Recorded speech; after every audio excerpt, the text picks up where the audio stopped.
We have this continuing resolution vote that is supposed to be up right now or soon in the Senate. So last night we went through the vote and Dems, for the most part, held the line. Obviously, we don't have the numbers that we need on the House side. So right now what we need you to do is we need you to apply pressure to the Senate. Listen, we need to tell the Senate Democrats that it's time for them to show up and show out for the people. Now, what does it mean?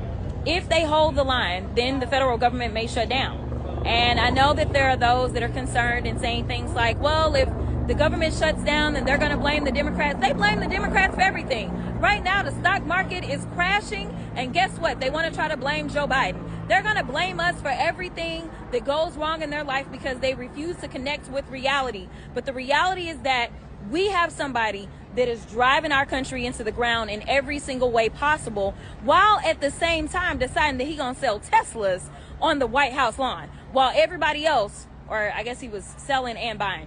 Not really sure what all he was doing, but he was definitely promoting, which our ethics rules don't allow us to do, but that's a whole other story. So if the government shuts down, then one of my questions is, are they allowed to still fire people?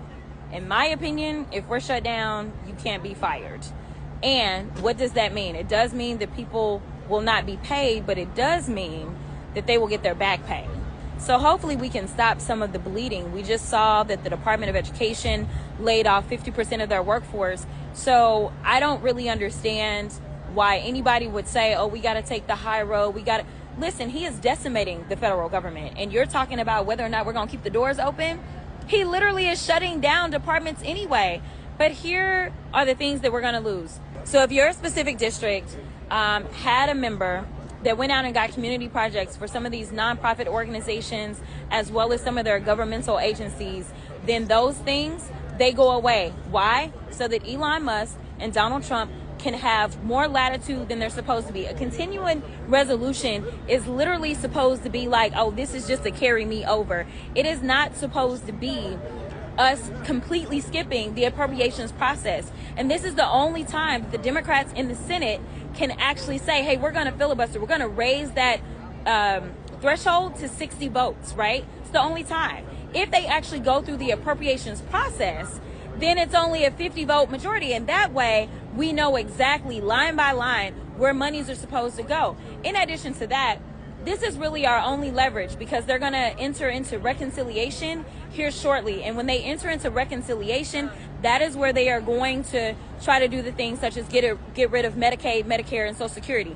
So this is a matter of leverage. Right now, this is our only chance to negotiate. We don't have a filibuster on the House side. So what I need y'all to do is I need y'all calling them Democrats. Because I know Republicans going to do what Republicans do. But I need y'all calling those Democrats and saying, listen, there is no reason for you to acquiesce. There is no reason for you to decide that you are going to stand with somebody that you told us was a dictator, with somebody that you told us was a threat. So anything that you do by just rolling over is giving him more of that power. So listen, the power belongs to the people. So please, please, please get on those phones, make those calls, and make your voices heard.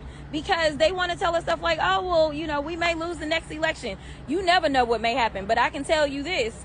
He shut the government down twice, and for some reason, the country decided that he needed to be elected again. He also oversaw over 1 million deaths during the midst of COVID, yet for some reason, people saw, listen, you can't worry about the future. You can only worry about the present, and you need to make sure that people understand that right now in this continuing resolution, there are going to be at least a shortage of over 30,000 housing vouchers, 30,000 within the country. Now, consider the fact that people are losing their jobs. I can tell you that it's going to be even more than that. That is based on what we currently have. There's going to be a shortage of 30,000. For everybody that says they love the veterans and that kind of stuff, all the money for burn pit survivors and things like that, guess what? That money, they're cutting that money out. Some of the hardline Republicans decided, you know what, we're going to vote for this because they are zeroing out things. This is not what we call a clean CR. This is not keeping all the levels at the same pace. That's not what it is. So that's what I got for y'all.